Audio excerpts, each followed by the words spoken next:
தேர்வில் மதிப்பெண்கள் வழங்குவதில் எந்த முறைகேடும் நடைபெறவில்லை என்று டிஎன்பிஎஸ்சி விளக்கம் அளித்துள்ளது. இது தொடர்பாக டிஎன்பிஎஸ்சி வெளியிட்டுள்ள விளக்கத்தில், கடந்த ஆண்டு நடைபெற்ற டிஎன்பிஎஸ்சி குரூப் 2 மற்றும் குரூப் 2A பதவிகளுக்கான தேர்வில் விடைத்தாள் மறுமதிப்பீடு செய்வதில் குளறுபடி நடந்ததாக சிலர் சமூக வலைதளத்தில் தவறான தகவல்களை பரப்பியதாக தெரிவிக்கப்பட்டுள்ளது. தேர்வர்களின் விடைத்தாள்கள் 2 முறை மதிப்பீடு செய்யப்பட்டு பெறப்பட்ட மொத்த மதிப்பெண்களுக்கு இடையே 15 விழுக்காட்டிற்கு மேற்பட்ட வேறுபாடுகள் இருந்தால் தேர்வாணையம் அந்த தேர்வரின் அனைத்து வினாக்களின் விடைகளையும் 3வது முறையாக மதிப்பீடு செய்வதாகவும் தெரிவிக்கப்பட்டுள்ளது. ஏற்கனவே தேர்வாணையத்தின் மீது அவதூறு பரப்புவதையே தொழிலாக கொண்டு செயல்படும் சில பயிற்சி மையங்களால் பரப்பப்படும் தவறான தகவல்களை தேர்வர்கள் நம்ப வேண்டாம் என்றும் டிஎன்பிஎஸ்சி கேட்டுக் கொண்டுள்ளது. ஹேமந்த் சோரனின் கைது, சம்பாய் சோரன் பாஜகவுக்கு கட்சி மாறியது என அடுத்தடுத்த சரிவுகளை சந்தித்த ஜார்க்கண்ட் முக்தி மோர்ச்சா கடந்த தேர்தலை விட அதிக இடங்களில் வெற்றி பெற்று ஆட்சியை தக்க வைத்துள்ளது. आज अंतोगतवा मैं फिर से राज्य की जनता के बीच में हूं और जो लड़ाई हमने और जो संकल्प हमने लिया है उसको निश्चित रूप से मकाम तक भी पहुंचाने का हम काम करेंगे. தாம் நடத்தும் போரில் வென்று காட்டுவேன் என்று 5 மாத சிறைவாசத்திற்கு பிறகு அன்று எடுத்த சூளுரையை தற்போது நிறைவேற்றி காட்டியிருக்கிறார் ஹேமந்த் சோரன்.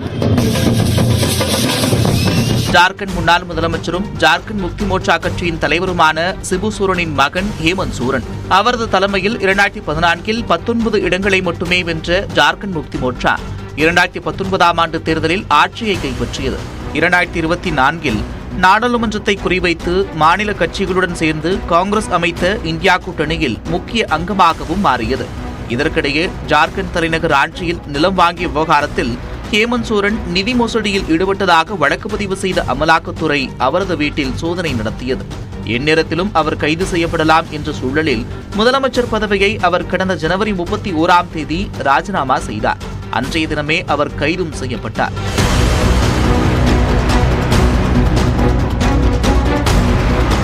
முதலில் ஹேமந்த் சோரனின் மனைவி கல்பனா சோரன் தான் அடுத்த முதலமைச்சராக பதவியேற்க இருப்பதாக தகவல்கள் வெளியாகியது. ஆனால் அதற்கு கட்சிக்குள்ளேயே எதிர்ப்பு கிளம்பிய நிலையில் அந்த கட்சியின் மூத்த தலைவரும் அமைச்சராக இருந்தவருமான சம்பாய் சோரன் முதலமைச்சராக பதவியேற்றார். 5 மாதங்களுக்கு பிறகு சிறையிலிருந்து கடந்த ஜூன் மாதம் வெளியே வந்த ஹேமந்த் சோரன் மீண்டும் முதலமைச்சராக பதவியேற்றார். இதனால் தனது பதவியை ராஜினாமா செய்த சம்பாய் சோரன் அதிருப்தியில் பாஜகவில் சேர்ந்துவிட்டார். தேர்தல் நெருக்கத்தில் ராஞ்சியில் ஹேமந்த் சோரனின் உதவியாளர் சுனில் ஸ்ரீவத்சாவின் வீடு உள்ளிட்ட 9 இடங்களில் வருமான வரித்துறை சோதனை நடத்தியது பரபரப்பாக பேசப்பட்டது. இவை அனைத்தும் அக்கட்சிக்கு பெரிய பின்னடைவாக பார்க்கப்பட்டது. மேலும் ஜார்க்கண்டில் ஜார்க்கண்ட் முக்தி மோர்ச்சா 42 தொகுதிகளிலும் காங்கிரஸ் 30 தொகுதிகளிலும் போட்டியிட்டன.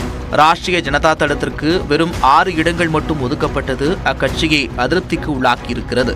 இந்தியா கூட்டணியில் இடம் கிடைக்காததால் 21 தொகுதிகளில் சமாஜ்வாதி கட்சி வேட்பாளர்களை தனித்து நிறுத்தியது. இது வாக்குகள் பிரிய வழிவகுத்திருக்கலாம் என்று பேசப்படுகிறது. பிரச்சாரத்தில் கவனம் செலுத்தாத காங்கிரசுக்கு அதிக இடங்கள் தேவையா என்ற கேள்வியும் ஜார்க்கண்ட் முக்தி மோர்ச்சா கட்சிக்குள் எழுந்தது. குர்மி சமூகத்தைச் சேர்ந்தவரும் அனைத்து ஜார்க்கண்ட் மாணவர் சங்க கட்சி தலைவருமான சுதேஷ் மகதோ இந்த முறை பாஜக பக்கம் இருப்பது அக்கட்சிக்கு அனுகூலமாக பார்க்கப்பட்டது. ஆனால் இந்த கணிப்புகளையெல்லாம் தவிடுபொடியாக்கி கீழே விழுந்த குதிரையாய் உடனே மீண்டெழுந்து வெற்றியை வசமாக்கியிருக்கிறார் ஹேமந்த் சோரன்.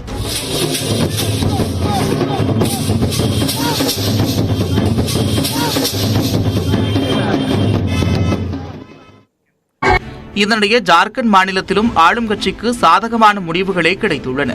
முதலமைச்சர் ஹேமந்த் சோரன் தலைமையிலான ஜார்க்கண்ட் முக்தி மோர்ச்சா 34 இடங்களிலும் காங்கிரஸ் 16 இடங்களிலும் ராஷ்டிரிய ஜனதா தளம் 4 இடங்களிலும் வெற்றி பெற்றதால் இந்தியா கூட்டணி மீண்டும் ஆட்சியை கைப்பற்றியது. எதிரணியில் பாஜக 21 இடங்களில் வெற்றி பெற்றது. மொத்தம் 81 இடங்களை கொண்ட ஜார்க்கண்ட் சட்டப்பேரவையில் பெரும்பான்மைக்கு 41 இடங்கள் தேவை என்ற நிலையில் இந்தியா கூட்டணி 56 இடங்களை கைப்பற்றி வாகை சூடியது. 2019இல் 30 இடங்களை வென்ற ஜார்க்கண்ட் முக்தி மோர்ச்சா தற்போது கூடுதலாக 4 இடங்களை பெற்றுள்ளது.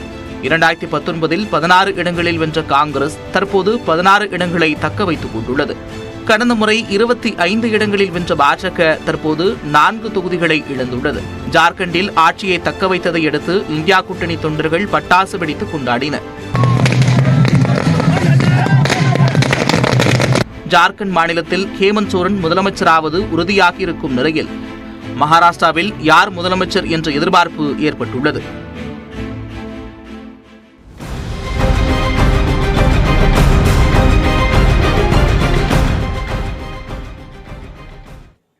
ஹேமந்த் சோரனின் கைது, சம்பாய் சோரன் பாஜகவுக்கு கட்சி மாறியது என அடுத்தடுத்த சரிவுகளை சந்தித்த ஜார்க்கண்ட் முக்தி மோர்ச்சா கடந்த தேர்தலை விட அதிக இடங்களில் வெற்றி பெற்று ஆட்சியை தக்க வைத்துள்ளது. आज अंतोगतवा मैं फिर से राज्य की जनता के बीच में हूं और जो लड़ाई हमने और जो संकल्प हमने लिया है उसको निश्चित रूप से मकाम तक भी पहुंचाने का हम काम करेंगे. தாம் நடத்தும் போரில் வென்று காட்டுவேன் என்று 5 மாத சிறைவாசத்திற்கு பிறகு அன்று எடுத்த சூளுரையை தற்போது நிறைவேற்றி காட்டியிருக்கிறார் ஹேமந்த் சோரன். ஜார்க்கண்ட் முன்னாள் முதலமைச்சரும் ஜார்க்கண்ட் முக்தி மோர்ச்சா கட்சியின் தலைவருமான சிபு சோரனின் மகன் ஹேமந்த் சோரன். அவரது தலைமையில் 2014 19 இடங்களை மட்டுமே வென்ற ஜார்க்கண்ட் முக்தி மோர்ச்சா 2019ஆம் ஆண்டு தேர்தலில் ஆட்சியை கைப்பற்றியது. 2024 நாடாளுமன்றத்தை குறிவைத்து மாநில கட்சிகளுடன் சேர்ந்து காங்கிரஸ் அமைத்த இந்தியா கூட்டணியில் முக்கிய அங்கமாகவும் மாறியது. இதற்கிடையே ஜார்க்கண்ட் தலைநகர் ராஞ்சியில் நிலம் வாங்கிய விவகாரத்தில் ஹேமந்த் சோரன் நிதி மோசடியில் ஈடுபட்டதாக வழக்கு பதிவு செய்த அமலாக்கத்துறை அவரது வீட்டில் சோதனை நடத்தியது. எந்நேரத்திலும் அவர் கைது செய்யப்படலாம் என்ற சூழலில் முதலமைச்சர் பதவியை அவர் கடந்த ஜனவரி 31ஆம் தேதி ராஜினாமா செய்தார். அன்றைய தினமே அவர் கைதும் செய்யப்பட்டார்.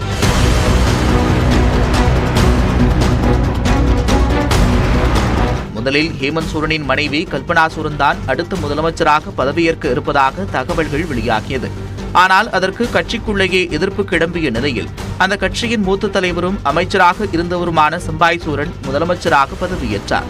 5 மாதங்களுக்கு பிறகு சிறையிலிருந்து கடந்த ஜூன் மாதம் வெளியே வந்த ஹேமந்த் சோரன் மீண்டும் முதலமைச்சராக பதவியேற்றார். இதனால் தனது பதவியை ராஜினாமா செய்த சம்பாய் சோரன் அதிருப்தியில் பாஜகவில் சேர்ந்துவிட்டார். தேர்தல் நெருக்கத்தில் ராஞ்சியில் ஹேமந்த் சோரனின் உதவியாளர் சுனில் ஸ்ரீவத்சாவின் வீடு உள்ளிட்ட 9 இடங்களில் வருமான வரித்துறை சோதனை நடத்தியது பரபரப்பாக பேசப்பட்டது.